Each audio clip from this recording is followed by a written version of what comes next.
चलिए ध्यान दें, हमने पढ़ा था क्लास 10th का ज्योग्राफी। ज्योग्राफी बोले तो भूगोल। भूगोल में चैप्टर 7 पार्ट 1 पढ़ लिए थे ना। कल हम पार्ट 1 जो ने देखा देख लेना, काफ़ी अच्छा पढ़ा दिए। उसमें काफ़ी इंपॉर्टेंट चीज़ था, जिससे 5 नंबर क्वेश्चन ही बनता है और ऑब्जेक्टिव बनता है, ठीक है ना। आप पार्ट 2 देखेंगे, बहुत जल्दी खत्म हो जाएगा, ठीक है। तो चैप्टर 7 का नाम है कृषि। कृषि को बोलते हैं एग्रीकल्चर।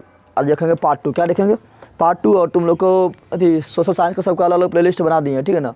ज्योग्राफी का अलग है, हिस्ट्री का अलग है, सिविक्स का अलग है, इकोनॉमिक्स का अलग है। और साइंस तो पहले 1 महीना पहले लगभग समाप्त कर दिए हैं, ठीक है ना। पूरा साइंस खत्म है, सर क्वेश्चन आंसर भी खत्म है, मैथ भी लगभग खत्म होने वाला है। तुम लोग जाओ, मेरा फोटो पर क्लिक करो, प्ले लिस्ट का सुने जाओ, ठीक है ना। कमेंट करके मत पूछो, फोटो पर क्लिक करना, प्ले लिस्ट का सुनाना मिल जाएगा। हिंदी का वीडियो मिल जाएगा, हिंदी व्याकरण का मिल जाएगा, संस्कृत का भी कोई डालने वो मिल जाएगा। 2022 का मॉडल से सोल्यूशन मिलेगा, काफ़ी डिटेल में बता दिए हैं, ठीक है ना। तो जाके तुम लोग देख सकता है। और VVI क्वेश्चन भी मिल जाएगा जो करा दिए हैं 2022 के लिए। और साइंस का उत्तरीय प्रश्न जो VVI था वो भी डाल दिए, तो जाके देख सकता है। चलिए यहाँ ध्यान दे। और अभी तक जो मेरा एक तो जगदेव ब्लॉग, ये मेरा कॉमेडी वाला चैनल, सब्सक्राइब नहीं किया सब्सक्राइब कर ले। और कहाँ है रे वीरेंद्र, कर लो ना आया कि उठो। मेरा है GK GS मस्ती, ये मेरा जनरल कंपटीशन का चैनल है, इसको भी सब्सक्राइब नहीं किया वो कर सकता है, ठीक है ना। और जगदेव ब्लॉग कॉमेडी वाला है, ठीक है ना। चलिए यहाँ डाल दे। तो हमको क्या पढ़ना है कल पढ़ रहे थे हम किसके बारे में थे, कल पढ़ रहे थे हम कॉफ़ी के बारे में। कॉफ़ी के बारे में पढ़ रहे थे। कॉफ़ी को ही बोलते हैं कहवा, क्या बोलते हैं, कॉफ़ी को ही बोलते हैं कहवा, क्या बोलते हैं। कॉफ़ी बोले या तुम लोग को गन्ना बोले। अथी कॉफ़ी कल पढ़ाए थे, कॉफ़ी पहले पढ़ाए थे, चाय पढ़ाए थे ना। तो कॉफ़ी बोले या चाय बोले, दोनों क्या है, पेय पदार्थ क्या था, यानी पीने वाला पदार्थ, पीने वाला नहीं था, पीने वाला पदार्थ। और कॉफ़ी या कहवा जो है, इसको हम बोल सकते हैं रोपण कृषि भी, क्या बोल सकते हैं ना, बताए थे रोपण कृषि ना है। रोपण कृषि तुम लोग को कल बताए थे ना। रोपण कृषि में धान ना आता, बताए थे। रोपण कृषि में उसको बोलेंगे जिसको मतलब एक बार लगा देने पर 2-3 बार फायदा उठा ले, तो क्या बोलते हैं रोपण कृषि, क्या बोलते हैं ना। बोलते हैं चाय के हम लोग रोप दिए, उसको पत्ता तोड़ते जाओ, फिर आ जाएगा पत्ता, फिर तोड़ेंगे, फिर आएगा पत्ता, फिर तोड़ेंगे ना। तो रोपण कृषि तुमने पार्ट 1 ने देखा, जो अच्छा ही देख लेना पार्ट 1, ठीक है ना। उससे बहुत सारा क्वेश्चन बनता है। और कॉफ़ी के बारे में हम बताए थे तुम लोग क्या, कोई कॉफ़ी जो है मतलब भारत का ही मुख्य फसल ना है। कहाँ था, तो बाबा बुदन नामक क्या था, तो बाबा बुदन नामक एक था मौलवी था, ठीक है ना। वो कहाँ से आया था, अरब से आया था। कहाँ से आया था, अरब से आया था। कुछ कॉफ़ी का बीज लेकर आया था और बस गया कहाँ ना, कर्नाटक में बाबा बुदन के पहाड़ी, कर्नाटक में पहाड़ी था, ठीक है ना। वहीं पे पहाड़ी पर बस गया था और वहीं पर वो जो कॉफ़ी दाना छिट दिया था, ठीक है ना। तो वहीं से जो है भारत में कॉफ़ी उगना शुरू हो गया था। तो उस पहाड़ी को नाम हम क्या रख दिए, बाबा बुदन की पहाड़ी, उसी के नाम पर रख दिया, बाबा बुदन के पहाड़ी रख दिए, बताए थे ना। कॉफ़ी में भी देखिए ध्यान दे, चाय में बताए थे ना कि चाय में सबसे ज़्यादा वर्षा जरूरत पड़ता है, बताए थे ना। और इसका टेम्परेचर भी बताए थे बहुत ज़्यादा होना चाहिए। तो कॉफ़ी में भी तापमान होना चाहिए बहुत ज़्यादा। तो कॉफ़ी में भी तापमान कितना होना चाहिए, चाय में तो उन लोगों को तापमान बताए थे 25 से अधिक होना चाहिए, यानी 25 से 30 होना चाहिए। तो इसमें भी तापमान लगभग 25 डिग्री से कितना होना चाहिए, 30 डिग्री तक होना चाहिए, ठीक है ना। और इसमें भी जो है कॉफ़ी में भी जो थी है वर्षा जो है हुमच के होना चाहिए। वर्षा में क्या होना चाहिए, चाय में बताए थे कि चावल में इतना मतलब पानी की जरूरत होता है ना, उससे ज़्यादा किसका जरूरत होता है, चाय में होता है, बताए थे तुम लोग को। लेकिन चाय को जो है, चाय लेकिन कहाँ कैसा जगह पर होता है, ढलुआ जगह पर। कैसा होता है, यानी पहाड़ी एरिया में होता है। पहाड़ का तो ढलुआ होता है ना, यानी ढलुआ एरिया होना चाहिए। तो इसको भी वर्षा चाहिए 200 सेंटीमीटर से अधिक, 200 सेंटीमीटर से अधिक वर्षा चाहिए, ठीक है ना। जैसे चाय को चाहिए था 200 सेंटीमीटर से अधिक, 500 तक चाहिए था, इसको भी 200 सेंटीमीटर से अधिक 500 तक चाहिए, तो कोई दिक्कत ना है। ये कहाँ होता है, तो ये होता है कहाँ पर है, तो इसका भूमि कैसा होना चाहिए, तो भूमि होना चाहिए इसका ढलुआ, क्या होना चाहिए, ढलुआ होना चाहिए। ढलुआ भूमि कहाँ मिलेगा, तो पहाड़ी क्षेत्र, कहाँ मिलेगा, यानी पहाड़ी क्षेत्र में ये होता है, क्या होता है, कॉफ़ी होता है। और कॉफ़ी जो होता है बीज से बनता है। इससे चाय किससे बनता है, चाय बनता था चाय पत्ती से, यानी चाय के पत्ती से बनता था। उसी प्रकार बीज किससे बनता है, अच्छा कॉफ़ी किससे बनता है, तो बीज से। किससे बनता है, इसका बीज को तोड़ लेगा, फिर सुखार लेगा, फिर उबाल के सूखने दे देगा, उसके बाद फिर इसको चूर के और फिर पैक करके बेच देता है, ठीक है ना। तो कॉफ़ी बनता है किससे, तो बनता है बीज से। किससे बनता है, और कॉफ़ी यहाँ ध्यान दें। और इसका कॉफ़ी का प्रकार देखते हैं, क्या देखते हैं, डायरेक्ट दे रहे हैं कि निम्नलिखित में कौन कॉफ़ी का प्रकार है या नहीं है, तो ऑप्शन दे रहेगा। तो पहले पता रहेगा तब ना कौन प्रकार है, पता रहेगा तब ना। तो देखते हैं कॉफ़ी का प्रकार। तो कॉफ़ी का जो पहला प्रकार है उसको बोलते हैं अरेबिका, क्या बोलते हैं, अरेबिका। डायरेक्ट ऑप्शन है, बताओ कि अरेबिका में से किसका प्रकार है, पता रहेगा, बोल देंगे कॉफ़ी, क्या बोल देंगे। दूसरा क्या है, अरेबिका के बाद दूसरा है रिबेरिका, क्या है, रिबेरिका, क्या है, रिबेरिका। और तीसरा जो कॉफ़ी का प्रकार है वो कौन है, तो रोबस्टा, क्या है, क्या बोल रहे हैं, रोबस्टा, क्या बोल रहे हैं, रोबस्टा। तो याद रखना, निम्नलिखित में कौन कॉफ़ी का प्रकार है, दे देगा 4 ऑप्शन, अरेबिका, रिबेरिका, रोबस्टा या इनमें से सभी। क्या हो जाएगा, इनमें से सभी ना हो जाएगा। अब देखिएगा निम्नलिखित में कौन, यहाँ ध्यान दें, आगे पढ़ाएंगे तो बताएंगे। अब देखिए आप कॉफ़ी उत्पादन में विश्व का 1 नंबर देश कौन है, यानी पूरा विश्व में सर्वाधिक कॉफ़ी का उत्पादन कहाँ होता है। तो कॉफ़ी उत्पादन में विश्व का फर्स्ट नंबर डायरेक्ट लिख देते हैं, ठीक है। फर्स्ट नंबर वाला देश कौन है, यानी सर्वाधिक उत्पादन कौन करता है, तो करता है ब्राज़ील। कौन करता है, ब्राज़ील करता है। कौन करता है, और ब्राज़ील में जो कॉफ़ी के जो बागान होता है उसे बोलते हैं फेजेंडा। क्या बोलते हैं, याद रखना, डायरेक्ट बोलते हैं कि ब्राज़ील में जो कॉफ़ी का बागान होता है उसे क्या बोलते हैं, फेजेंडा, ठीक है ना। लेकिन भारत का जो कॉफ़ी है सबसे अच्छा होता है, क्या होता है, भारत का कॉफ़ी सबसे अच्छा, भारत का कॉफ़ी क्या होता है, सबसे अच्छा क्या होता है। और कॉफ़ी 3 प्रकार का होता है, अरेबिका होता है, रिबेरिका होता है, रोबस्टा होता है। तीनों उत्पादन भारत में होता है, तीनों उत्पादन क्या होता है, भारत में होता है। लेकिन तुमने पूछा भारत में कॉफ़ी का उत्पादन सर्वाधिक कौन राज्य करता है, 28 राज्य है ना। तो भारत में कौन सा राज्य सर्वाधिक कॉफ़ी का उत्पादन करता है, तो बोला कर्नाटक। उठा पटक देंगे, देखिएगा कॉफ़ी का सर्वाधिक उत्पादन करने वाला राज्य, कॉफ़ी का सर्वाधिक उत्पादन करने वाला राज्य तो कौन होगा, कर्नाटक। कौन होगा, राज्य होगा कर्नाटक। क्या होगा, कर्नाटक। क्यों, क्योंकि बाबा बुदन के पहाड़ी कहाँ है, कर्नाटक में। बाबा बुदन के पहाड़ी कहाँ पर है, तो बाबा बुदन की पहाड़ी मेरा कर्नाटक में। अब बाबा बुदन के पहाड़ी तुम लोग को बताए थे जब तुम लोग को पढ़ा रहे थे हम लोहा के बारे में। तो लोहा बाबा बुदन के पहाड़ी से लोह इस्पात प्राप्त होता है, बताए थे ना। लोहा जो हम लोग को बाबा बुदन के पहाड़ी से प्राप्त होता है, ठीक है ना। तो बाबा बुदन की पहाड़ी मेरा कर्नाटक में है, इसलिए यहाँ पर क्या होता है, यहाँ पर कॉफ़ी का सर्वाधिक उत्पादन होता है। कोई दिक्कत है, पढ़ लीजिए कॉफ़ी के बारे में। अब थोड़ा देख लेते हैं रेशम के बारे में। रेशम का कपड़ा नहीं पहनते हम लोग, रेशम कपड़ा बनता है ना, पूरा छाछा करता है, सूती का और मुलायम होता है ना। तो सूती बनता है कपास से, किससे बनता है, और रेशम बोला हम देख लेते हैं किसका देखते हैं। ये कपास के बारे में हो गया ना। अब तो रेशम क्या पढ़ रहा है, तो रेशम का जो उत्पादन होता है किससे होता है, बता। रेशम का जो उत्पादन होता है वो पेड़ पौधा होता है कि जंतु होता है, जल्दी बता दे, किससे होता है।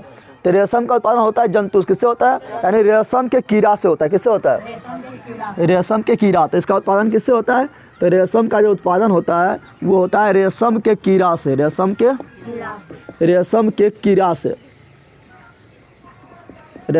कीड़ा से इसका उत्पादन होता है, ठीक है ना। और रेशम के कीड़ा को पालेंगे कहाँ, पालने के लिए चाहिए ना, ऐसा नहीं कि घर हम लोग उसको लाके पालेंगे।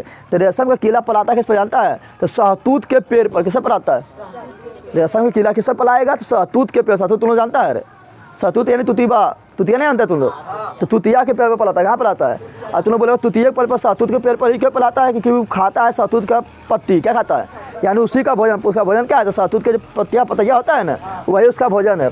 तो किस यहाँ पर रेशम के कीड़ा से, ठीक है, उत्पादन होते हैं। और इसको पालते कहाँ है, इसका पालन कहाँ होता है, इसका पालन होता है शहतूत के पेड़ पर। क्या बोलेंगे, शहतूत के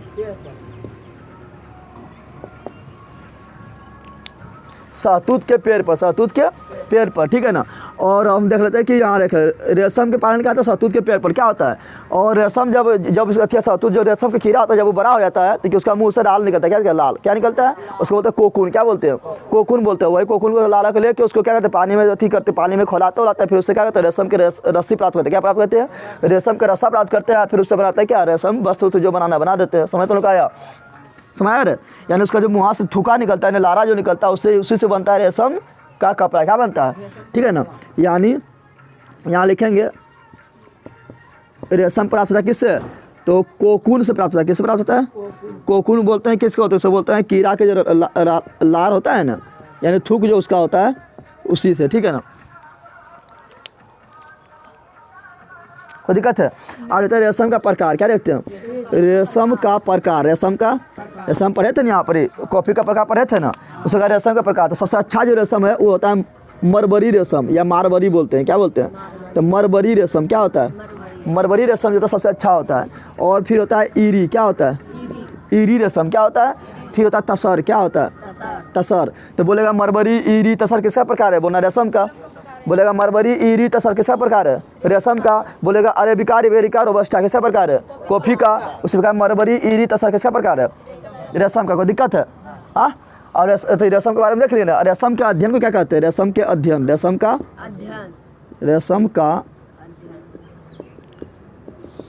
नहीं, रेशम का अध्ययन, रेशम का पालन, रेशम का पालन, रेशम के पालन, ठीक है ना।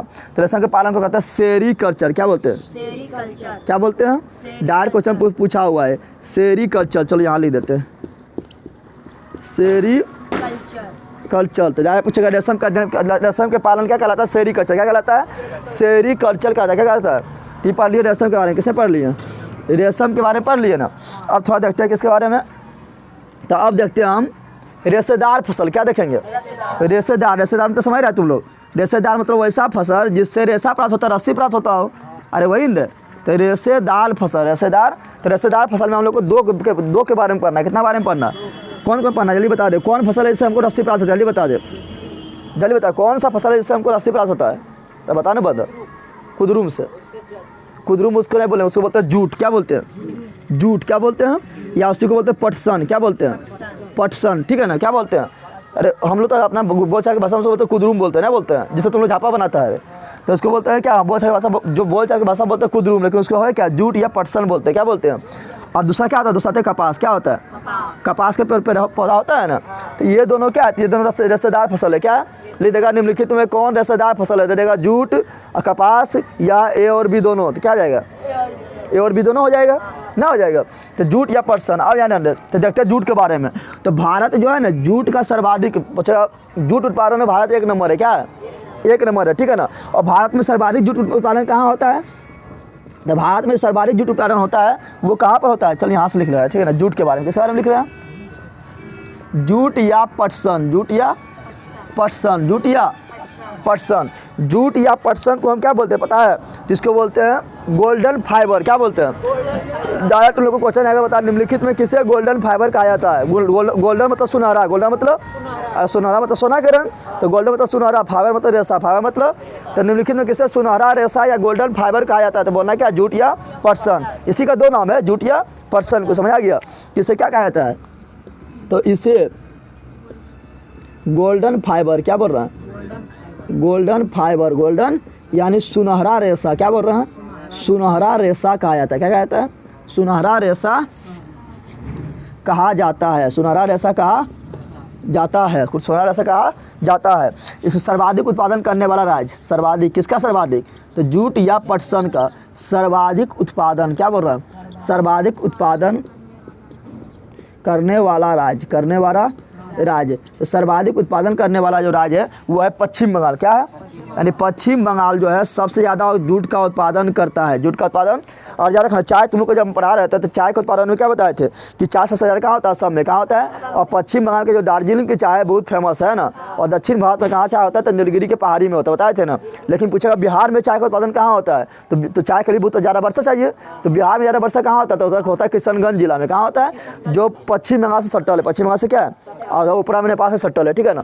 तो यहाँ एस बिहार के मानचित्र इस तरह होता है, ऐसे जाएगा, ऐसे हो जाएगा। तो यहाँ पर है किशनगंज। क्या है? किशनगंज है, ठीक है ना। तो किशनगंज जो है, किशनगंज जिला में क्या होता है? चाय होता है। बोलेगा बिहार का कौन सा जिला जहाँ पर चाय का उत्पादन होता है? बोलना किशनगंज। क्या बोलना है? किशनगंज में क्यों होता है? क्योंकि चाय को चाहिए बहुत ज़्यादा खेती, बहुत ज़्यादा पानी चाहिए, और पहाड़ी भी चाहिए। तो यहाँ पहाड़ी भी है, क्या है? पहाड़ी भी है। और यहाँ पर सर्वाधिक वर्षा बिहार के किस जिला में होता है? तो किशनगंज में होता है। कहाँ होता है? इसलिए किशनगंज में क्या होता है? चाय। क्या होता है? चाय होता है, ठीक है। कोई दिक्कत है? और जान दिया सर्वाधिक उत्पादन करने वाला राज्य कौन है? तो पश्चिम बंगाल। क्या है? पश्चिम बंगाल है, ठीक है ना। कोई दिक्कत है यहाँ तक? और इसी से बनता है, जो हम इसी से बनता है बोरबा। बोरबा तुम जानता है ना। इसको क्या करेगा? जूटा पर्सन को पहले काट लेगा, काट के फिर नदिया में डाल देगा, फिर बहुत दिन सरेगा, तो उसका छिलके बाद छील लेगा, और छिलके क्या उसको पटकेगा, पहले दम बना पटकता है, उसका रस्सी बनाता है। क्या बनाता है? रस्सी बना के फिर बंडल से बांध के फिर बेच देता है, नहीं बेचता है। और जितना गजा पैसे को उड़ाने जो बोरबा होता है ना, मोटका बोरबा, वो किसका बनाता है? इसी का जूट या पटसन का बनाता है। किसका बनाता है? जूट या पटसन का बना होता है, ठीक है ना। बिहार में भी कुछ जिला में जूट या पटसन का उत्पादन होता है। जैसे हो गया खगड़िया। क्या हो गया? खगड़िया हो गया, सिमरिया हो गया, ठीक है ना। उसी प्रकार हो गया क्या? भागलपुर हो गया, पूर्णिया हो गया। इस सब में भी क्या था? जूट का उत्पादन होता है। जूट का उत्पादन यानी जितना भी पूर्व में राज्य है ना, सब में होता है, ठीक है ना। समझ आ गया तुम लोग को? अब पढ़ना है कपास के बारे में। किस बारे में पढ़ना है? ला मिटाने वाला। बंद करके छुटका नहीं दे पाए, पूरा उगार के देता है, समझ के नहीं दे पाता लेसन पूरा। चल देखें यहाँ पर, अब पढ़ेंगे कपास। क्या पढ़ेंगे? कपास के बारे में पढ़ेंगे। किसके बारे में पढ़ेंगे? कपास को पहले क्या कहते हैं? कपास जो होता है ना, यहाँ जान कपास हम बोल रहे हैं, क्या बोल रहे हैं? तो कपास जो है किससे प्राप्त होता है? तो कपास जो प्राप्त होता है, कपास हम प्राप्त करते हैं ना, तो कपास के तुम लोग पौधा देखेगा तो उसमें होता है रुइया। क्या होता है? यानी कपास हमको रुइया कहाँ प्राप्त होता है? कपास से प्राप्त होता है। कहाँ प्राप्त होता है? रुई होता है ना, उसमें देखना कपास का पौधा देखेगा तो उसके इधर से चारों तरफ से छाला लगा है, बेचारा रुइवा गुस्सा है। क्या गुस्सा है? तो रुई जो पूछेगा, डायरेक्ट पूछेगा रुई हमें किससे प्राप्त होता है? बोलना कपास से। किससे बनना है? तो कपास से क्या होता है? रुई। क्या प्राप्त होता है? रुई हमें कहाँ प्राप्त होता है? तो कपास से प्राप्त होता है। कपास से प्राप्त होता है, कपास से प्राप्त होता है। और कपास को क्या कहते हैं? इससे बताए थे कि जूट या पटसन को कहते थे गोल्डन फाइबर। क्या कहते हैं? यानी सुनहरा रेशा। क्या कहते हैं? उसी प्रकार कपास को हम कहते हैं क्या पता है? इसको बोलते हैं व्हाइट सोना। क्या बोलते हैं? White gold. क्या बोलते हैं? क्योंकि रुइबा एकदम व्हाइट ना होता है, एकदम पूरा सफ़ेद होता है ना, इसलिए इसको बोलते हैं व्हाइट गोल्ड, यानी सफ़ेद सोना। डायरेक्ट तुम क्वेश्चन आएगा, बता सफ़ेद सोना किसे कहते हैं? क्या बोलना है? सफ़ेद सोना किसे कहते हैं? क्या बोलना है? बोलना है कपास को। किसे बोलना है? कपास को। लेकिन बोले गोल्डन फाइबर किसे कहते हैं? तो कपास थी तो जूट या पटसन। आधार तुम लोग क्वेश्चन पूछा हुआ था, कपास उत्पादन में एक नंबर राज्य कौन है? यानी सर्वाधिक कपास उत्पादन करने वाला राज्य। क्या बोलेगा? डाट तुम लोग पूछेगा सर्वाधिक। क्या बोलेगा? सर्वाधिक कपास उत्पादन करने वाला राज्य। कपास उत्पादन करने वाला राज्य। तो सर्वाधिक कपास उत्पादन करने वाला राज्य कौन है? जल्दी बता दे। तो सर्वाधिक कपास उत्पादन करने वाला राज्य तुम्हारा जो है वह है महाराष्ट्र। क्या है? महाराष्ट्र है। क्या है? महाराष्ट्र, ठीक है ना। और कपास से ही बनता है सूती वस्त्र। क्या बनता है? तो सूती, जिस तरह रुइबा मुलायम होता है उस तरह क्या होता है? सूती वस्त्र भी मुलायम होता है ना, होता है। तो सूती वस्त्र किससे बनता है? कपास से। किससे बनता है? कपास से बनता है। समझ तुम लोग आ गया? हाँ, कोई दिक्कत है इसमें? है, ठीक है ना। अब तुम लोग को यहाँ पर ध्यान दे, कपास जो है, कपास का उत्पादन हम तुम लोग को पढ़ाए थे। जब पढ़ा रहे थे तुम लोग को क्या, जब पढ़ा रहे थे मृदा संसाधन पढ़ा रहे थे ना, चैप्टर नंबर 3 में था मृदा संसाधन कि 2 में था। तो जब हम तुम लोग को मृदा संसाधन पढ़ा रहे थे तो उसमें बताए थे कि कपास उत्पादन कौन मिट्टी में होता है? जल्दी बता, सर्वाधिक कौन मिट्टी में होता है? जल्दी बता दे। कपास का उत्पादन होता है काली मिट्टी। नहीं पढ़ाते क्या? क्या कपास का उत्पादन कहाँ होता है? तो इस कपास का उत्पादन जो होता है वो होता है काली मिट्टी में। किस में होता है? काली मिट्टी में। तो बोलेगा सर्वाधिक कपास का उत्पादन कौन मिट्टी में होता है? काली मिट्टी में। हम तुम लोग को पढ़ाए थे कि काली मिट्टी का सर्वाधिक विस्तार कहाँ है? तो महाराष्ट्र में था। तो महाराष्ट्र में जो काली मिट्टी है तो कपास कहाँ जा रहा होगा? महाराष्ट्र में होगा। समझ तुम लोग आ गया? कपास के बारे में पढ़ लिया ना। अब तो थोड़ा देखेंगे किसके बारे में। कपास देख लिए, अब देखते हैं तिलहन के बारे में। किसके बारे में? किसके बारे में देखते हैं? तो तिलहन में खाई तुम नाम याद रखना। तिलहन मतलब तेल वाला। तिलहन मतलब तेल वाला। दलहन तो कल ले पढ़ा रही है ना, पढ़ा रही है। तो तिलहन में कौन कौन आएगा? चलिए बता दे। तिलहन में क्या आएगा? तो सरसों का तेल आएगा। हाँ, सरसों का तेल आएगा। और क्या आएगा? तीसी उसी इतना लिख रहे तीसी का तेल आ जाएगा। और क्या आएगा? तो नारियल का तेल आ जाएगा ना, आएगा। नारियल का तेल आता है। और क्या आएगा? सरसों, तीसी, नारियल, ठीक है ना। उसके बाद हो जाएगा तुम्हारा क्या? आरंडी। आरंडी समझता है? आरंडी यानी अंडिया जिसको तुम लोग बोलता है, उसको बोलते हैं आरंडी बोलते हैं। तो हम लोग बोलते हैं अंडी। क्या बोल लेते हैं? लेकिन होता है आरंडी। क्या होता है? उसी पर क्या होता है? मूंगफली का तेल। क्या होता है? मूंगफली का तेल, ठीक है ना। उसी पर क्या होता है? सोयाबीन का तेल। क्या होता है? सोयाबीन का तेल। उसी पर क्या होता है? सूर्यमुखी का तेल। क्या होता है? सूर्यमुखी का, ठीक है ना। इस सब सूर्यमुखी का तेल। तो बहुत सारा तेल होता है, बहुत सारा तेल होता है, ठीक है ना। जिसमें सरसों हम लोग के लिए ज़्यादा मेन हो जाता है ना, हो जाता है। तो सरसों उत्पादन में भारत क्या है? 1 नंबर है। क्या है? सरसों उत्पादन में भारत क्या है? 1 नंबर है। तिलहन के बारे में ज़्यादा नहीं पढ़ना, ठीक है ना। उसके बाद देखते हैं नकदी फसल। क्या रखते हैं? कुछ डायरेक्ट को देगा कि निम्नलिखित में कौन नकदी फसल नहीं है? तो पहले पता रहेगा नकदी फसल कौन है, तब ये ना। हाँ, तो नकदी फसल किसे कहेंगे पता है? जिसको मतलब उत्पादन करके फटाक से बेच दे उसको बोलेंगे नकदी फसल। क्या बोलेंगे? सर जैसे व्यापारिक फसल बोले थे ना, तो सभी व्यापारिक फसल क्या है? नकदी फसल। क्योंकि व्यापारिक फसल के काम है वही कि फटाक से उसका व्यापार के लिए यूज करेंगे। तो नकदी फसल भी क्या कैसे कहेंगे पता है? जिसको हम उत्पादन करके फटाक से ना बेच देंगे उसको बोलेंगे नकदी फसल। क्या बोलेंगे? जैसे आलू, तो आलू उत्पादन करते खेते में बेच देता है ना, बेच देता है। वो इधर कुबार रहा है, इधर बेचले जा रहा है, तो आलू क्या हो गया? नकदी फसल। क्या हो गया? उसी प्रकार गन्ना, तो गन्ना भी घरा रहता है क्या? तो गन्ना मेरे व्यापारिक फसल के अंतर्गत भी आता है, नकदी के अंतर्गत भी आता है ना। और गन्ना मेरा रोपण फसल के अंतर्गत भी आता है। रोपण कृषि नहीं पढ़ाए थे? हाँ, तो गन्ना हो गया। उसी प्रकार तंबाकू को घर में रखेगा उत्पादन करके। हाँ, तो तंबाकू हो गया। क्या हो गया? तो आलू हो गया, गन्ना हो गया, तंबाकू हो गया, ठीक है ना। उसी प्रकार तुम लोग जो होता है आलू, गन्ना, तंबाकू, उसी प्रकार तुम लोग लिख सकते हैं क्या? रबर भी लिख सकता है। क्या लिख सकता है? रबर लिख सकता है, ठीक है। और बहुत सारा लिख सकते हैं। सरसों से उत्पादन करता है सब घर में रहता है क्या? नहीं रहता है। वैसे में आ गया नकदी फसल। क्या हो गया? तो नकदी फसल उसे बोलेंगे जिससे हम फरास ना उत्पादन करके बेच दो, उसे क्या बोलेंगे? नकदी फसल। क्या बोलेंगे? नकदी फसल बोलते हैं। क्या बोलते हैं? नकदी फसल। समझ आ गया तुम लोग को? अब यहाँ ध्यान दे, गन्ना उत्पादन में भारत जो है, गन्ना उत्पादन में एक नंबर में जो है, एक नंबर में गन्ना उत्पादन में जो है वो है ब्राज़ील। कौन है? ब्राज़ील। आप कहवा उत्पादन में भी यानी कॉफ़ी उत्पादन में भी ब्राज़ील को बताए थे, एक नंबर में बताए थे। और 2 नंबर में जो भारत जो गन्ना उत्पादन में वो कौन है? तो वो है मेरा भारत। क्या है? तो भारत जो है गन्ना उत्पादन में सेकेंड नंबर पर है। कितना नंबर पर है? सेकेंड नंबर पर है, ठीक है ना। कितना नंबर पर है? और सर्वाधिक गन्ना उत्पादन बिहार के कौन राज्य में होता है? सर्वाधिक गन्ना का उत्पादन, सर्वाधिक गन्ना का उत्पादन भारत के कौन राज्य में होता है? तो वो होता है यूपी में। कहाँ होता है? यूपी यानी उत्तर प्रदेश। यूपी यानी उत्तर प्रदेश में होता है। कहाँ पर होता है? यूपी यानी उत्तर प्रदेश में होता है। थोड़ा रबर के बारे में बता देते हैं। किसके बारे में? रबर जो है ना, डायरेक्ट उन लोग क्वेश्चन पूछेगा कि रबर कैसा फसल है? रबर कैसा? तो सिंपल बात है, रबर क्या है? रोपण फसल है। ये तो पढ़े थे ना। ये क्या है? रोपण फसल। क्या है? रबर जो है मेरा वो रोपण फसल है। रोपण फसल है यानी इसको एक बार करते हैं तो बार बार लाभ प्राप्त करते हैं, एक से अधिक बार लाभ प्राप्त करते हैं लगा के। तो रबर जो है मेरा रोपण फसल है। लेकिन रबर जो है इसका मुल्क जाति कहाँ है? तो यह भूमध्यसागरीय जलवायु वाला फसल। कैसा है? जैसे यहाँ पर अपना भारत देखेगा, यहाँ पर ये क्या है? अपना भारत। और यहाँ पर जाएगा कहाँ पर? इधर जाएगा तुम, जो भारत से जब इधर जाएगा तो यहाँ पर तुमको मिलेगा यूरोप। और यूरोप शुरू होने से पहले वो मिलता है सागर। क्या मिलता है? उसको बोलते हैं भूमध्य सागर। क्या बोलते हैं? तो भूमध्य सागर के आसपास जो है रबर बहुत ज़्यादा होता है, क्योंकि भूमध्य सागर के जलवायु जो होता है रबर के लिए अच्छा होता है, सूट करता है। कैसे? जैसे हम लोग का क्या है, भारत में रहेगा तो भारत के जलवायु हम लोग को सूट करने लगा। दूसरा देश पर चल जाएगा, ठंडा पड़ने से उतना सूट करेगा नहीं करेगा। उसी प्रकार रबर के लिए सबसे अच्छा जलवायु जो होता है भूमध्य सागरीय जलवायु। क्या होता है? तो बोलेगा बता कि रबर जो है कैसा फसल है? तो बोलना भूमध्य सागरीय जलवायु का फसल है। कैसा है? भूमध्य सागरीय। क्या बोल रहे हैं? भूमध्य सागरीय जलवायु है। कैसा? जलवायु का फसल है। कैसा है? भूमध्य सागर जलवायु का फसल है। बोल देगा। तुमने पूछा बता कि रबर का उत्पादन सर्वाधिक कौन सा राज्य करता है? तो भारत में जो रबर का उत्पादन करता है सर्वाधिक राज्य जो करता है वो केरल। कौन है? समझ तो लोग आ गया। रबर का उत्पादन केरल, नारियल का उत्पादन केरल, मसाला का उत्पादन केरल। तो जितना भी अधिकतर पूछे क्या हो? काजू किशमिश का उत्पादन केरल। ठीक है ना। तो केरल हो जाएगा। क्या हो जाएगा? केरल। कहाँ लिखा हो?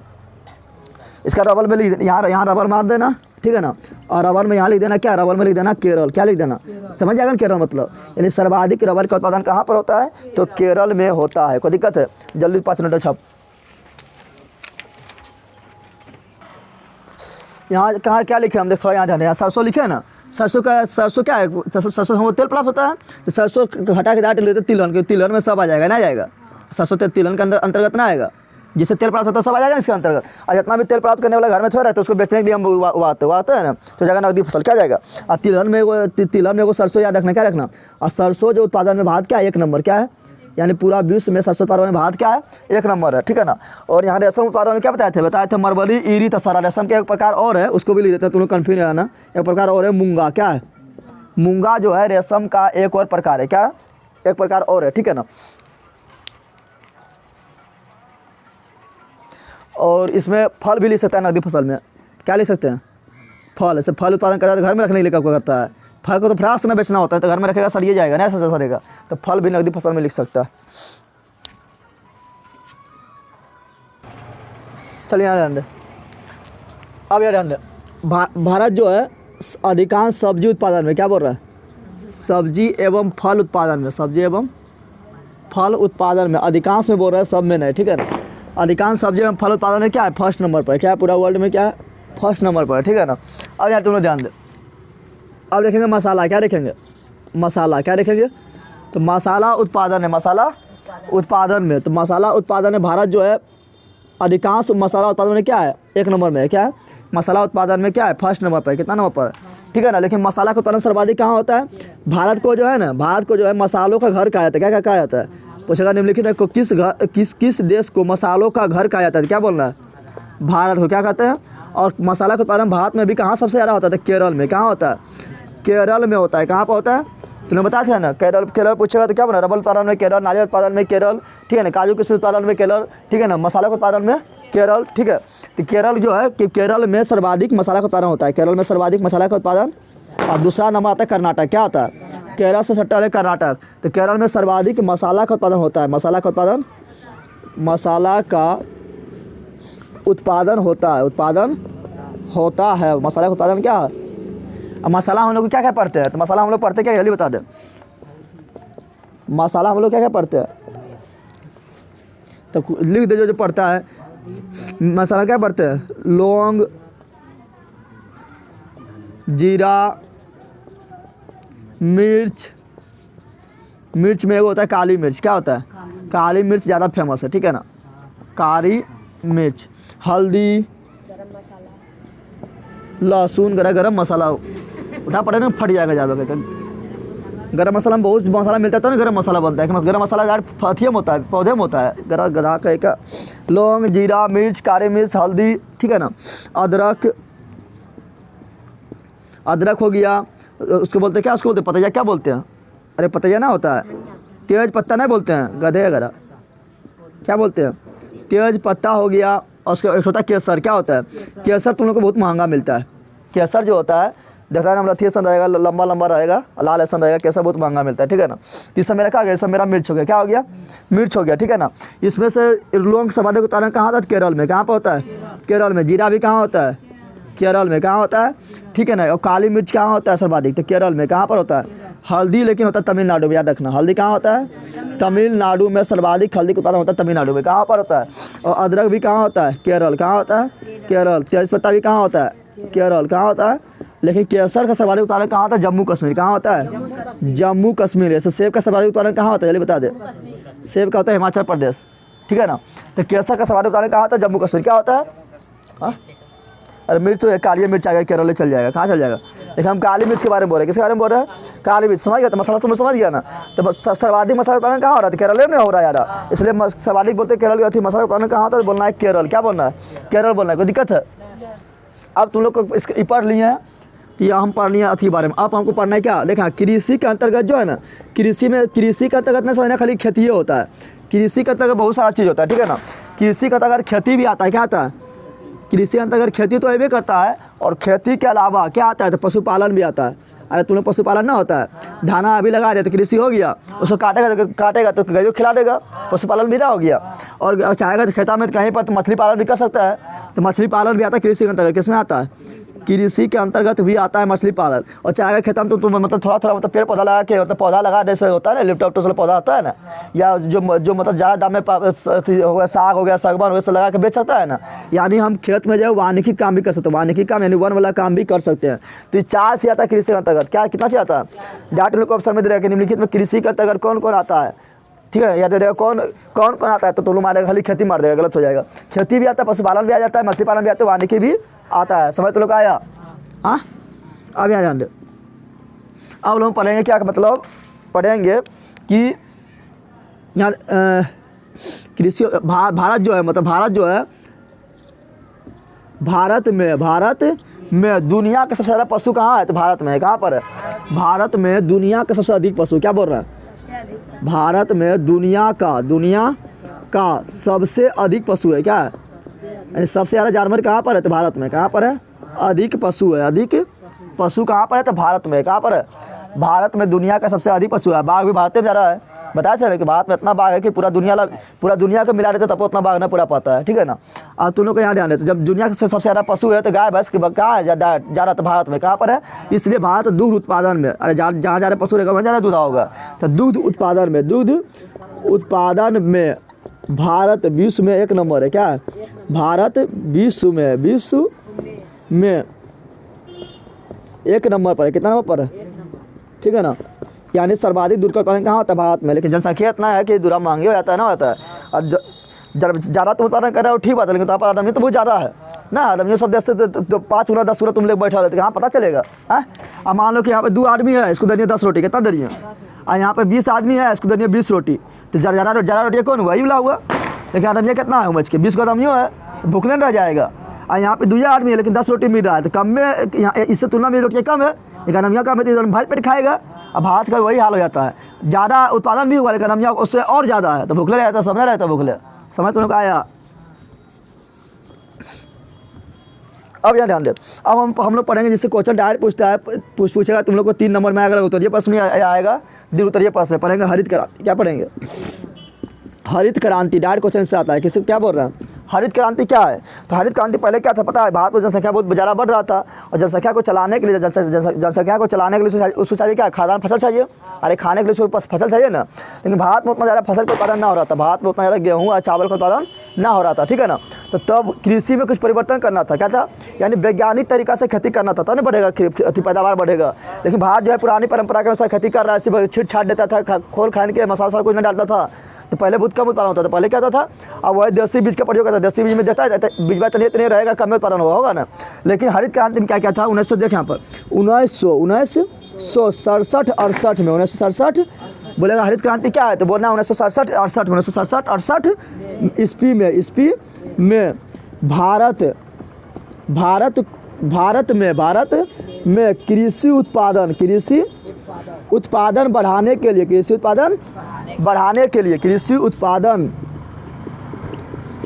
के लिए वो नहीं चल रहा उतना, बढ़ाने के लिए एवं खाद्यान्न मतलब समझ रहा है? खाने वाला पदार्थ में खाने वाला अन्न को खाद्यान्न कहते हैं। क्या कहते हैं? एवं खाद्यान्न में आत्मनिर्भर, क्या बोल रहा है?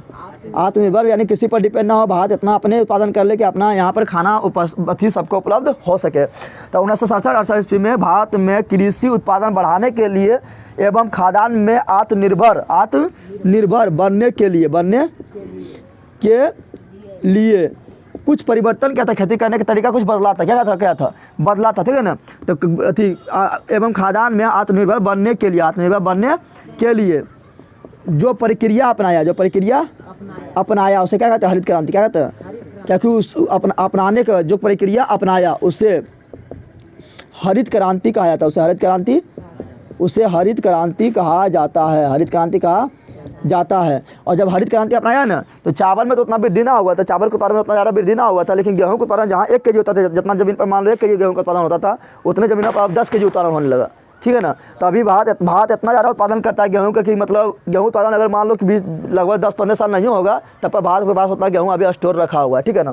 तो क्या है? तो भारत क्या है? गेहूं उत्पादन में क्या हुआ? 1 नंबर। यानी हरित क्रांति के पूछा बता, हरित क्रांति से सर्वाधिक फायदा किस फसल का हुआ? तो गेहूँ का हुआ ना हुआ। तो हरित क्रांति में क्या किया? तो देखते हैं हरित क्रांति में क्या किया। तो बोला हरित क्रांति बोला था कि छोटा छोटा जो भूमि है उसको बड़ा भूमि बनाओ। क्या बनाओ? छोटा भूमि रहेगा तो अच्छा खेती होगा। अच्छा ट्रैक्टर घूमेगा तो अच्छा तुमको कोई काम करने बनेगा नहीं, करने बनेगा। तो यहाँ पे क्या बोला? बड़ा जोत। क्या बोला? बड़ा जोत करने बोला। नहीं, जोत की खेती क्या बड़ा हो, क्या हो? तो बड़ा जोत करने। क्या बोला? बड़ा जोत करना है। क्या करना है? यानी खेती को बड़ा रखना। छोटा कर देगा तो फिर उसको खेती करने नहीं बनता है क्या? फिर संकर बीज का प्रयोग करो। संकर बीज में तो समझा तुम लोग?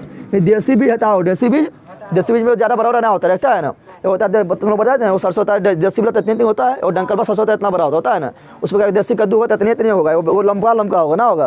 तो यहाँ पर संकर बीज बोले तो हाइब्रिड बीज। क्या बोलते हैं? तो हाइब्रिड बीज का प्रयोग करने बोला। क्या बोला? संकर बीज का प्रयोग करना। संकर बीज का प्रयोग किया था, ठीक है ना। और क्या क्या था? तो पहले के जो है मतलब यूरिया, DAP, पोटाश ये सब नहीं डालता था। लेकिन आप बोला उर्वरक का भी प्रयोग करो। क्या करो? तो हरित क्रांति के अंतर्गत और क्या किया था? तो उर्वरक का, क्या बोल रहा है? उर्वरक का प्रयोग किया था। उर्वरक का प्रयोग करना, उर्वरक का प्रयोग और भूमि का यानी मृदा का संरक्षण करना। बोला मृदा को जो है बर्बाद मत करो, यानी मृदा को जो है फालतू में बर्बाद नहीं करना है। मृदा का संरक्षण करना है, उसमें खाद डालते रहो, ठीक है ना। और मृदा का क्या करो? संरक्षण। क्या करो? तो मृदा का संरक्षण करो। क्या करो? तो मृदा का संरक्षण क्या मृदा का संरक्षण करना। मृदा का और भूमि का मृदा का संरक्षण हो गया ना। और क्या कहते हैं? तो और नया टेक्नोलॉजी आया था। जो नया टेक्नोलॉजी आया था उस टेक्नोलॉजी से क्या करो? टेक्नोलॉजी से खेती करो। क्या करो? यानी वैज्ञानिक तरीका बोले तो टेक्नोलॉजी अपनाना। क्या? नया टेक्नोलॉजी अपनाना। नया टेक्नोलॉजी को अपनाना। नया टेक्नोलॉजी को टेक्नोलॉजी क्या करना? अपना कर जब खेती किया था तो गेहूं का उत्पादन क्या हुआ? बहुत 10 गुना बढ़ गया। कितना गुना बढ़ गया? 10 गुना बढ़ गया था, ठीक है ना। और संकर बीज का प्रयोग क्या था? जो यहाँ गेहूं में संकर बीज का प्रयोग किया था वो गेहूं कहाँ से लाया था पता है? तो गेहूं लाया था मेक्सिको। कहाँ से लाया था? वो गेहूं लाया था मेक्सिको, क्योंकि मेक्सिको में जो है गेहूं का बहुत ज़्यादा उत्पादन होता था, ठीक है। तो वह बीज वाला आया था कहाँ? भारत में। कहाँ लाया था? तो मेक्सिको से बीज वाला आया था, ठीक है ना। इसलिए बोलते हैं संकर बीज, यानी विदेश से जो बीज लाएगा उसको बोलते हैं संकर। क्या बोलते हैं? विदेश वाला बीज और भारत वाला बीज मिला के, विदेश वाला बीज यानी मेक्सिको वाला बीज और भारत वाला बीज जो मिला के जो नया बीज बनता है उसको बोलते हैं संकर बीज। क्या बोलते हैं? यानी संकर बीज जो हमेशा एगो रहेगा विदेश वाला, एगो रहेगा देसी वाला, और विदेशी देसी जब मिल के जो नया बीज बनेगा उसको बोलते हैं संकर बीज। क्या बोलते हैं? तो मैक्सिको से बीज मंगाया था, कहाँ में इसमें मंगाया था, और क्या हुआ था तो यहाँ पर गेहूँ का उत्पादन क्या हुआ था, बहुत गुना बढ़ गया था। तो बढ़ गया था, क्या हुआ था, तो सर्वाधिक यहाँ रहा पूछेगा डायरेक्ट कि हरित क्रांति का सर्वाधिक प्रभाव किस फसल पर पड़ा? तो बोलना है गेहूँ। क्या बोलना है? गेहूँ पर बोलना है। क्या बोलना है? गेहूँ पर बोलना है, गेहूँ पर बोलना है, ठीक है ना। और बोलेगा कि हरित क्रांति का कोई मतलब वैज्ञानिक होगा ना जो बोला कि हरित क्रांति अपनाओ, और वो बताया होगा, नियम कानून बताया होगा, तो हरित क्रांति का जनक या हरित क्रांति का पिता जो इसको बताया था, उस किसे कहा जाता है? तो हरित क्रांति का जनक या हरित क्रांति का पिता कहा जाता है MS स्वामीनाथन। क्या बोलना है? डायरेक्ट उनको में पूछेगा कि हरित क्रांति के जनक किसे कहा जाता है, तो बोलना है MS स्वामीनाथन। क्या बोलना है? MS स्वामीनाथन। समझ आ गया?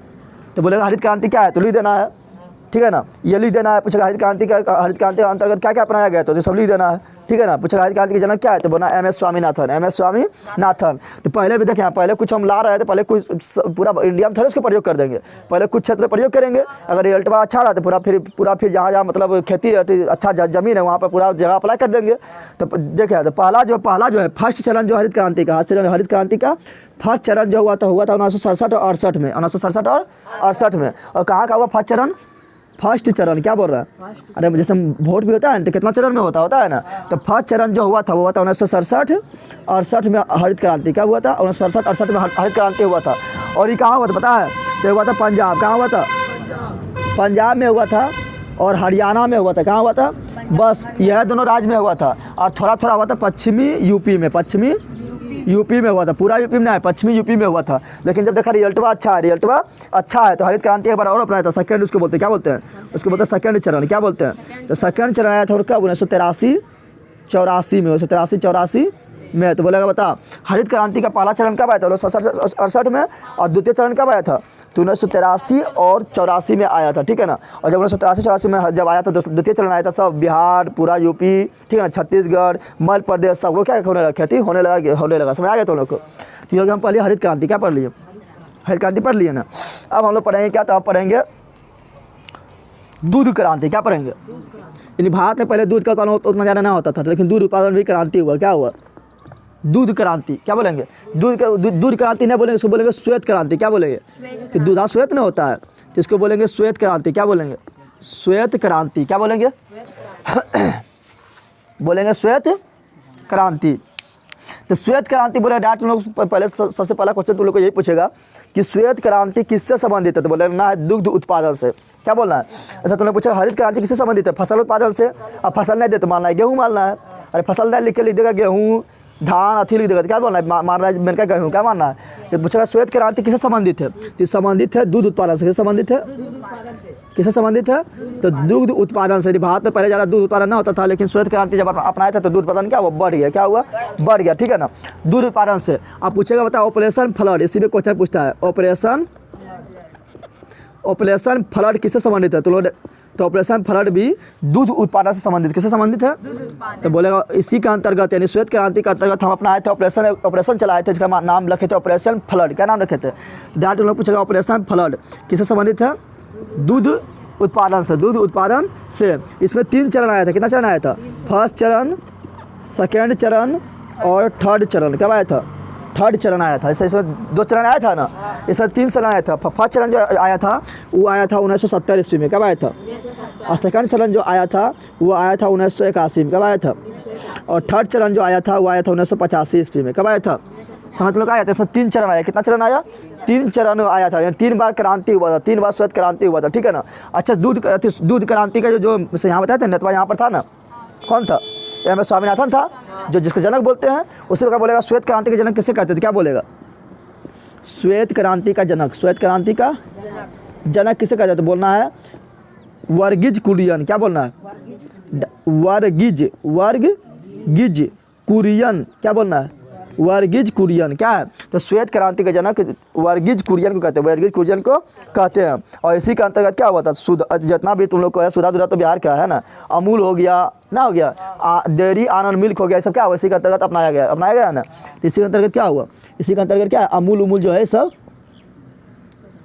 अमूल दूध पीता है इंडिया ना, सुनता है तुम लोग हाँ। और सुधा जो तो बिहार का है, सुधा कहाँ का है, सुधा दूधा ना है हाँ। अमूल दूध हो गया, और उसके बाद दूध का जो केंद्र है वो है आनंद डेयरी मिल्क, तुम लोग नाम सुना होगा, सुना है, दूध का जो होता है आनंद डेयरी मिल्क, क्या है आनंद डेयरी मिल्क, कहाँ पर है, तो आनंद डेयरी मिल्क जो है ये गुजरात में है, कहाँ पर है, गुजरात की एक जगह है आनंद, वहीं पर एगो डेयरी का, डेयरी मतलब दूध, डेयरी मतलब दूध का जो फैक्ट्री खुला है जिसको बोलते हैं आनंद डेयरी मिल्क, कहाँ पर है, गुजरात में, कहाँ पर है, समझ तुमने कहा गया बोला, समझ लो आया तुम लोग करे। तो ये क्या हुआ, चैप्टर वन लगभग खत्म हो गया, क्या हो गया,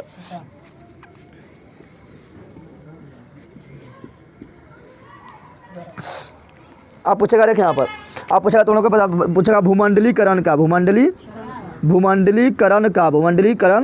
तो बताए थे ना, जब भारत का अर्थव्यवस्था अन्य देश के लिए खोल रहे नहीं, अन्य देश के लोग यहाँ पे भारत पर आकर बिजनेस कर सकता है, अपना फैक्ट्री खोल सकता है, बाहर के लोग भी अन्य देश में जाकर फैक्ट्री अपना खोल सकता है, नहीं पूरा देश क्या हुआ, पूरा वर्ल्ड के लिए खुल गया, अर्थव्यवस्था खुल गया, इसको बोलते भूमंडलीकरण, बताए थे तुम लोग को, पढ़ाए थे तुम लोग हिस्ट्री में पढ़ाए थे ना, या इसी को बोलते हैं वैश्वीकरण, क्या बोलते हैं वैश्वीकरण, बताए थे। तो पूछेगा भूमंडलीकरण में वैश्वीकरण से भारत के अर्थव्यवस्था को क्या, भारत की अर्थव्यवस्था में क्या फर्क पड़ा, तो भारत का अर्थव्यवस्था क्या हुआ, ग्रो हुआ, क्या हुआ, भूमंडलीकरण वैश्वीकरण से भारत का अर्थव्यवस्था जो है विश्व की अर्थव्यवस्था के साथ क्या हुआ, जुट गया, क्या हुआ, भारत का अर्थव्यवस्था विश्व के बाजार के